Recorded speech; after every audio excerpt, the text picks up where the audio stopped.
तो guys finally आज हम बात करेंगे लुकिज्म के चैप्टर नंबर 503 के बारे में। और गलती से अगर आप में से कोई ऐसा है जिसने मेरे चैनल को अब तक सब्सक्राइब नहीं करा है तो जल्दी से मेरे चैनल को सब्सक्राइब कर लो, क्योंकि आपको यहाँ पे बेस्ट क्वालिटी एक्सप्लेनेशन देखने को मिलेगी। और गाइस पिछले चैप्टर में हमने देखा था जो डैनियल होता है एक लड़की से मिलता है जो कि 0 जनरेशन की होती है और इस लड़की का नाम होता है गीजा किम। और इस लड़की के ऊपर मुझे बहुत पहले से शक था कि यही रिपोर्टर किम होगी। और ये लड़की पिछले चैप्टर के लास्ट में डैनियल को कहती है तुम चाहो तो मुझसे कुछ भी पूछ सकते हो। एग्जाम्पल के तौर पे तुम मुझसे पूछ सकते हो कि तुम जिन्यूंग पार्क के नेफ्यू कैसे हो। लेकिन गाइस पिछले चैप्टर में इन लोगों ने टाइपिंग में मिस्टेक कर दी थी। इन्होंने नेफ्यू की जगह वहाँ पे लिखा था कजन। और मैं खुद ये सोच के हैरान हो रहा था कि जिन्यूंग पार्क डैनियल का कजन कैसे हो सकता है। लेकिन इस चैप्टर में हमें पता चलता है जो जिन्यूंग है वो डैनियल का मामा है, यानी कि डैनियल की मदर का भाई। इस लड़की के मुंह से ये बात सुनकर डैनियल काफी ज्यादा हैरान हो जाता है और कहता है क्या आखिर तुम्हारा इस बात से क्या मतलब है। गीजा कहती है हो सकता है तुम मेरे ऊपर यकीन ना करो या फिर तुम मेरे ऊपर यकीन करना ना चाहो, लेकिन मैं जो तुम्हें बोल रही हूँ वो बिल्कुल सच है। मिस्टर जिन्यूंग पार्क सच में तुम्हारे मैटरनल अंकल हैं। ये बात सुनकर डैनियल अपने मन में बोल रहा होता है क्या जिन्यूंग पार्क वो मेरा मामा है, वो मेरी मॉम का भाई है, लेकिन कैसे। इसके बाद डैनियल को याद आता है कि एक बार उसकी मॉम ने उसको कहा था डैनियल बेटा मेरी तरफ से हमारा कोई भी रिश्तेदार नहीं है। इसलिए जो डैनियल होता है चिल्ला के गीजा को अभी कहता है मुझसे झूठ मत बोलो, मेरी मदर ने मुझसे कहा था कि उनकी तरफ से हमारे कोई भी रिश्तेदार नहीं है और मैंने तो ये कभी सुना भी नहीं कि मेरी मदर का कोई भाई भी था। गीजा कहती है ऑफ कोर्स, क्योंकि तुम्हारी मदर को लगता है कि जिन्यूंग पार्क मर चुके हैं और शायद इसी वजह से तुम्हारी मदर ने कहा होगा कि उनकी तरफ से तुम्हारे कोई भी रिश्तेदार नहीं है। लेकिन सच बात तो यह है कि तुम्हारे मदर लोग पूरे के पूरे 3 भाई बहन हैं और तुम्हारी मदर उनमें से सबसे बड़ी है। डैनियल कहता है नहीं तुम झूठ बोल रही हो, आखिर मैं ये कैसे मान लूं कि जिन्यूंग पार्क मेरे मामा है। अगर मेरा उस इंसान के साथ कुछ भी रिश्ता होता तो जब मैं उसके सामने आया था तो वो मुझे पहचान जाता, लेकिन वो इंसान मुझे पहचाना नहीं था। इसका मतलब तो यही है कि वो मेरा अंकल नहीं हो सकता। और अगर जिन्यूंग पार्क मेरा अंकल होता तो वो मेरी यादों में कहीं ना कहीं तो होता, लेकिन वो इंसान मेरी यादों में भी कहीं नहीं है। आखिर तुम मुझसे ये झूठी बातें क्यों बोल रही हो, इसका क्या रीजन है। लेकिन गीजा डैनियल को उसकी एक पुरानी फोटो दिखाती है जिस वक्त वो मोटा था और कहती है लगता है ये फोटो तुम्हारे सवालों का जवाब देने के लिए काफी होगी। दरअसल बात यह है कि मिस्टर जिन्यूंग पार्क को ये नहीं पता कि तुम अब पतले हो चुके हो। इस फोटो में तुम जिस तरह के दिखते हो मिस्टर जिन्यूंग पार्क को तुम्हारी सिर्फ यही पहचान याद है। और ये भी बिल्कुल सच बात है, तुम मिस्टर जिन्यूंग पार्क के साथ अपनी लाइफ में ज्यादा नहीं मिले हो। और तुमने कहा मिस्टर जिन्यूंग पार्क तुम्हारी यादों में नहीं है ना। लेकिन तुम्हें नहीं लगता तुम्हारे लिए ये बात कहना काफी ज्यादा अजीब है, क्योंकि तुम्हें तो अपने फादर का चेहरा भी ठीक से याद नहीं है। तो तुम मुझे बताओ तुम्हें तुम्हारे मैटरनल अंकल का चेहरा कैसे याद हो सकता है। देखो अगर तुम्हें अब भी मेरी बात के ऊपर यकीन नहीं है तो मैं तुम्हें और सबूत दे सकती हूँ। लेकिन इतने में ही जो डैनियल होता है अपने घुटनों के बल जमीन में बैठ जाता है और हैरान होकर खुद से ही बोल रहा होता है नहीं ऐसा नहीं हो सकता, ऐसा नहीं हो सकता, उस जैसा एक हरामजादा मेरा अंकल नहीं हो सकता।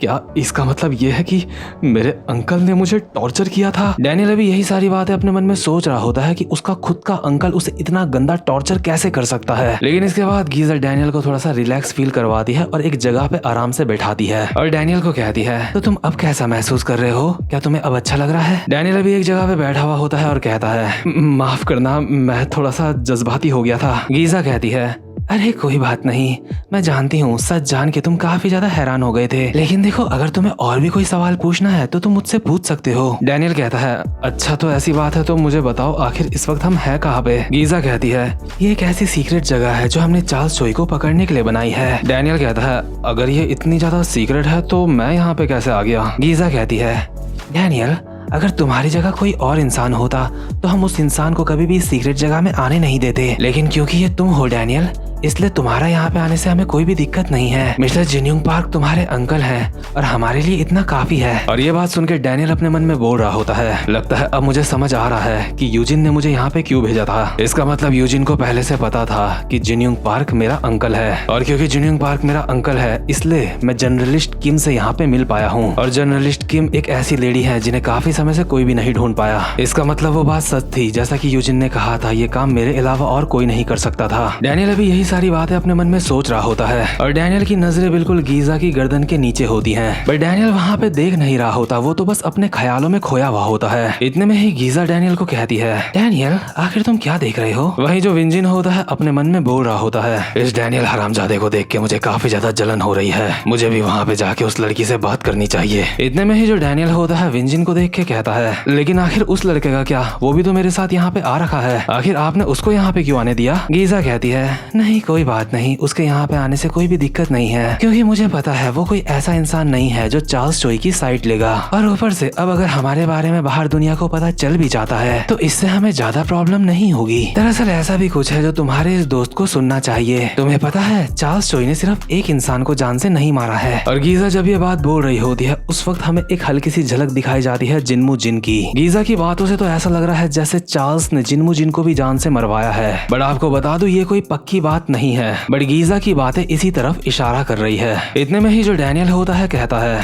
ठीक है तो अब मुझे बताओ आखिर ये लोग कौन है जिन्होंने मेरे ऊपर कुछ देर पहले अटैक किया था और जिन्होंने डैनियल के ऊपर अटैक करा था वो डैनियल के अभी अगल बगल ही होते हैं। गीजा कहती है, अच्छा ये लोग जिन्यूंग पार्क के किसी टाइम पे सबऑर्डिनेट हुआ करते थे और अभी इन लोगों को डैनियल के ऊपर काफी ज्यादा प्यार आ रहा होता है। ये डैनियल के गाल खींच रहे होते हैं क्योंकि डैनियल जिन्यूंग पार्क का भांजा होता है। और साथ साथ में गीजा बोल रही होती है, इन लोगों को फाइटिंग का काफी ज्यादा एक्सपीरियंस है, ये लोग जनरेशन 0 के टाइम से ही जिन्यूंग पार्क के साथ मिलकर फाइट कर रहे हैं। डैनियल कहता है, अच्छा तो इसलिए ये लोग इतने ज्यादा ताकतवर थे। इसके बाद गीजा कहती है, तो डैनियल मुझे बताओ आखिर तुम रेड पेपर को क्यों ढूंढ रहे हो? डैनियल कहता है, मुझे यहाँ पे यूजिन ने भेजा है, उसने कहा था रेड पेपर चार्ल्स चोई को पकड़ने में काफी ज्यादा काम आ सकता है। गीजा कहती है, क्या तुमने कहा यूजिन? डैनियल कहता है, हाँ यूजिन, क्या आप उसको जानती हो? गीजा कहती है, नहीं लेकिन चॉनलियांग में उसने कई बार अपने लोगों को भेजा है इसलिए मैं उसका नाम जानती हूँ और मुझे लगता है वो मुझसे मिलने के लिए काफी ज्यादा बेचैन था क्योंकि उसको पता था कि रेड पेपर मेरे पास है। लेकिन मुझे इस बात का शक था कि कहीं वो चार्ल्स चोई के साथ मिला हुआ ना हो, इसलिए मैं उससे कभी भी मिली नहीं। डैनियल कहता है, हाँ आपने बिल्कुल सही कहा,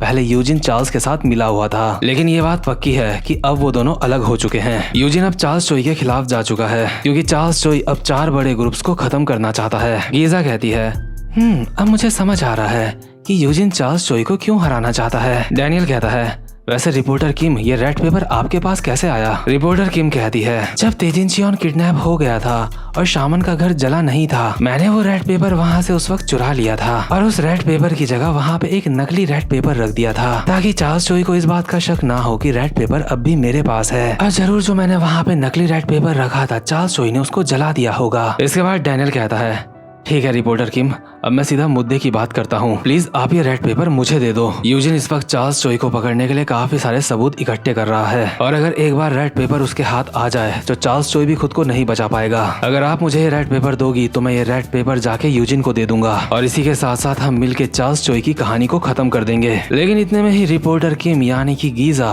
डैनियल के सर पे हाथ रखती है और प्यार से कहती है, डैनियल तुम सच में काफी ज्यादा बड़े हो चुके हो, अब तो तुम्हें ये भी पता है कि किसी से अच्छी तरह से बात कैसे करते हैं। वो छोटा सा बच्चा जिसको मैंने एक बार पहले देखा था अब वो इतना बड़ा हो चुका है, लेकिन फिर भी वो रेड पेपर मैं तुम्हें नहीं दे सकती क्योंकि सच बात तो ये है कि तुम और यूजिन अभी भी बच्चे हो, इसलिए हम अडल्ट्स इस मैटर को अपनी तरह से सॉल्व करेंगे, ओके? लेकिन गीजा के हाथ जो डैनियल के गाल पे होते हैं, डैनियल उन्हें हटाता है और कहता है, नहीं आप मुझे किसी बच्चे की तरह ट्रीट मत करो। गीजा कहती है, अरे क्या तुम्हें ये पसंद नहीं आया? डैनियल कहता है, नहीं मुझे ये अच्छा लगा, लेकिन सिर्फ यूजिन और मैं अकेले नहीं हैं। दरअसल मिस्टर जिन्यूंग पार्क भी हमारे साथ हैं। इस बार मिस्टर जिन्यूंग पार्क वर्कर गैंग के साथ मिलकर काम कर रहे हैं। जिन्यूंग पार्क ने ही मुझसे कहा था कि हमें वर्कर्स की जरूरत पड़ेगी चार्ल्स चोई को पकड़ने के लिए, इसलिए प्लीज आप ये रेड पेपर मुझे दे दीजिए। अगर आप ऐसा करती हैं तो मैं चार्ल्स चोई का खेल खत्म कर दूंगा। गीजा कहती है, नहीं मैं फिर भी तुम्हें ये नहीं दे सकती, क्या तुम्हें पता भी है कि आखिर में रेड पेपर है क्या? डैनियल कहता है,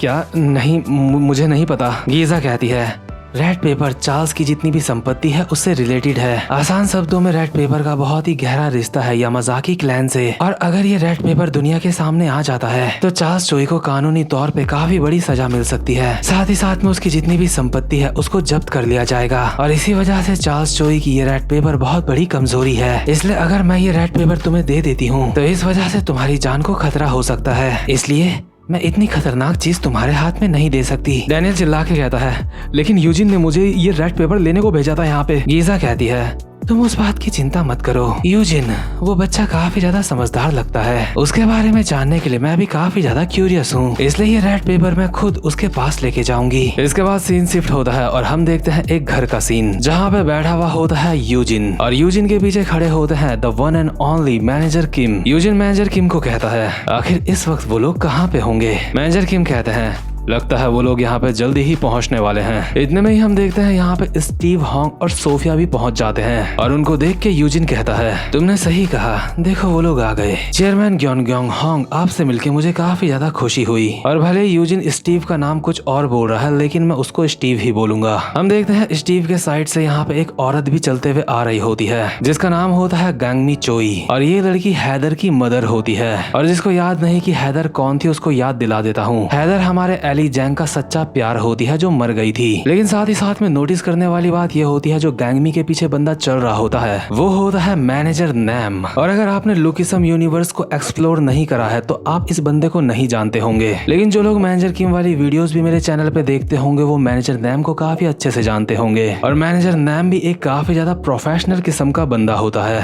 अभी जो स्टीव होता है गैंगमी को देख के कहता है काफी समय हो गया तुम्हें देखे हुए चीफ प्रोसिक्यूटर गांगमी चोई। दरअसल जो गांगमी होती है वो एक वकील होती है और गांगमी यहाँ पे आते साथ ही कहती है हाँ आप भी काफी समय बाद दिख रहे हो मुझे। स्टीव कहता है क्या तुम्हें बस इतना ही बोलना है, इससे ज्यादा तुम और कुछ नहीं बोलोगी। गांगमी कहती है क्या आप ये चाहते हो कि मैं अपना सर झुका के आपको रिस्पेक्ट दूं। स्टीव कहता है तुम बिल्कुल भी नहीं बदली, तुम हमेशा की तरह हो। इतने में ही यूजिन कहता है ये एक ऑफिशियल मीटिंग है, प्लीज यहाँ पे इस तरह की बातें मत करिए, क्योंकि हम लोग यहाँ पे अकेले नहीं हैं, यहाँ पे और भी लोग हैं। और हम देखते हैं अभी हमारा यहाँ पे जेम्स ली भी मौजूद होता है और ये सारे के सारे यहाँ पे आए होते हैं मीटिंग करने के लिए, ताकि ये सारे के सारे लोग मिल के चार्ल्स चोई की वाट लगा सकें। यूजिन कहता है जितने भी लोग अभी हम यहाँ पे हैं, हम लोगों के बीच में कुछ भी मिलता जुलता नहीं है, लेकिन हम सब यहाँ पे सिर्फ एक मकसद से इकट्ठा हुए हैं और वो मकसद है चार्ल्स चोई को पकड़ना। तो मैं शुरुआत करता हूँ एच ग्रुप के सीईओ से। चेयरमैन हॉन्ग, चार्ल्स चोई की गैर मौजूदगी में आप चॉनलियोंग का सारा काम संभाल सकते हो। सियोल की सेंट्रल डिस्ट्रिक्ट की प्रोसिक्यूटर, अगर चार्ल्स चोई 4 बड़ी गैंग्स ना बनाता तो जो चीज आपकी बेटी के साथ हुई थी वो चीज नहीं होती। साथ ही साथ में पीटीजे एंटरटेनमेंट के प्रेसिडेंट डियागो कैंग, अगर हम चार्ल्स चोई को पकड़ने में आजाद रहे तो तुम भी उसकी पकड़ से छूट जाओगे। और साथ ही साथ में मैं चेयरमैन यूजिन, मैं यहाँ पे इसलिए हूँ क्योंकि चार्ल्स चोई को हरा के मैं अपने बिजनेस को और ज्यादा आगे बढ़ा सकता हूँ और सरवाइव कर सकता हूँ। अगर हम सब एक दूसरे का साथ देते हैं तो चार्ल्स चोई भी हमारा कुछ नहीं बिगाड़ पाएगा। इसलिए चलो अब अपनी मीटिंग को शुरू करते हैं। देखो मैं आप सबसे कहना चाहता हूँ, जब चार्ल्स चोई के खिलाफ हमारी जंग शुरू होगी तो जो भी जिसका काम है वो काम उसको अच्छी तरह से करना होगा। चेयरमैन स्टीव हॉन्ग, मैं आपसे रिक्वेस्ट करता हूँ कि आप मीडिया और सारा का सारा फंडिंग्स का काम संभालें। साथ ही साथ में गांगमी चोई, मैं चाहता हूँ जितने भी लीगल एक्शन के पेपर्स हैं आप वो पहले से तैयार रखें। इसके बाद पीटीजे एंटरटेनमेंट के प्रेसिडेंट डियागो कैंग, मैं चाहता हूँ चार्ल्स चोई के खिलाफ जितने भी सबूत हैं वो आप हमें दें। और वैसे भी जो हमारा डियागो कैंग होता है यानी कि जेम्स ली, उसने एक पेन ड्राइव तो यूजिन को दे ही दी होती है। लेकिन इस समय नोटिस करने वाली बात यह है कि जेम्स की आंखें बंद हैं और जब जब जेम्स की आंखें बंद होती हैं तब तक एक बंदा ऐसा है जिसकी आंखें खुली होती हैं, यानी कि चार्ल्स चोई। इतने में ही जो स्टीव होता है वो कहता है वो सब तो ठीक है, लेकिन सबसे ज्यादा जरूरी है वो रेड पेपर।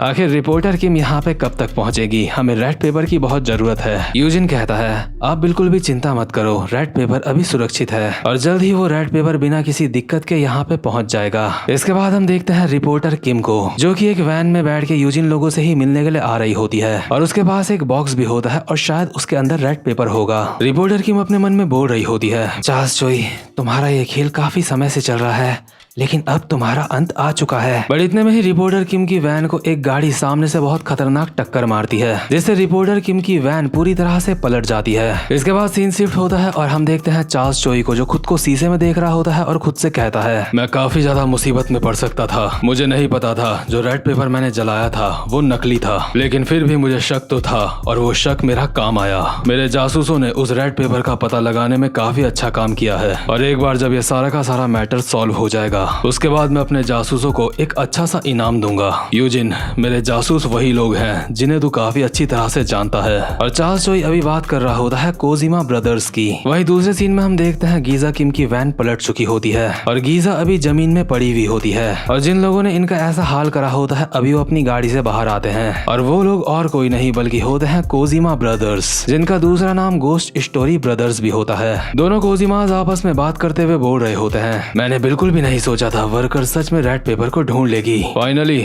हम रिपोर्टर किम को अपनी नजरों के सामने देख सकते हैं कि वो कैसी दिखती है। रिपोर्टर किम, हम तुमसे रेड पेपर ले रहे हैं। इतने में ही जो यूजिन होता है उसको भी एक खबर मिल जाती है कॉल पे और वो कहता है, क्या कोजिमा ब्रदर्स ने रिपोर्टर किम को पकड़ लिया है? लगता है कोजिमा ब्रदर्स शुरुआत से ही चार्ल्स चोई के जासूस थे। इतने में ही स्टीव कहता है, आखिर इस सब का क्या मतलब है? आखिर तुम क्या बात कर रहे हो? चार्ल्स चोई का जासूस कौन है? इतने में ही गांगमी चोई कहती है, क्या हुआ, क्या बात है? रेड पेपर को क्या हुआ? अगर अभी रेड पेपर यहाँ पे नहीं पहुँच पाया तो हमें थोड़ी दिक्कत हो सकती है। इतने में ही यूजिन एक स्माइल के साथ कहता है, अरे आप चिंता मत करो, हम लोगों को पहले से पता था कि कोजिमा ब्रदर्स चार्ल्स चोई के साथ मिले हुए हैं, लेकिन फिर भी मैंने कोजिमा ब्रदर्स को कुछ नहीं कहा था क्योंकि वो मेरे काफी ज्यादा काम आ रहे थे। आप चिंता मत करो, रेड पेपर अभी बिल्कुल सुरक्षित है क्योंकि रेड पेपर रिपोर्टर किम के पास नहीं है। और कोजिमा ब्रदर भी ये देख के हैरान हो जाते हैं कि रिपोर्टर किम के पास रेड पेपर नहीं है। और जैसे ये बात चार्ल्स को पता चलती है तो वो कॉल पे कहता है, क्या उसके पास वो रेड पेपर नहीं है? वही जो यूजिन होता है स्टीव लोगों को बोल रहा होता है, हमें पता था रिपोर्टर किम के ऊपर जरूर अटैक होगा, इसलिए हम लोगों ने अपने प्लान को थोड़ा सा चेंज कर दिया था। दरअसल रेड पेपर इस वक्त डैनियल पार्क के पास है और डैनियल पार्क वो रेड पेपर हमारे पास लेके यहाँ पे आ रहा है। वही जो डैनियल होता है वो भी एक वैन में बैठा हुआ होता है और अपने साथ के बंदे को बोल रहा होता है, हमें और कितना समय लगेगा वहाँ पे पहुँचने में? डैनियल के साथ का बंदा कहता है, मैं जितनी तेज हो सके उतनी तेज चला रहा हूँ गाड़ी, लेकिन फिर भी मुझे लगता है श्योल पहुँचने में हमें थोड़ा वक्त तो लग ही जाएगा। लेकिन मेरे ये समझ नहीं आ रहा है अचानक से ये बारिश क्यों होने लगी है? वो रेड पेपर तुम्हारे पास है ना? उसको बिल्कुल संभाल के रखना। डैनियल कहता है, चिंता मत करो, चार्ल्स चोई की कहानी आज खत्म हो जाएगी। इतने में ही डैनियल के साथ का बंदा अचानक से वैन पे ब्रेक मारता है जिससे डैनियल का सर आगे जाके लगता है और वो कहता है, हे मिस्टर, क्या तुम ठीक हो?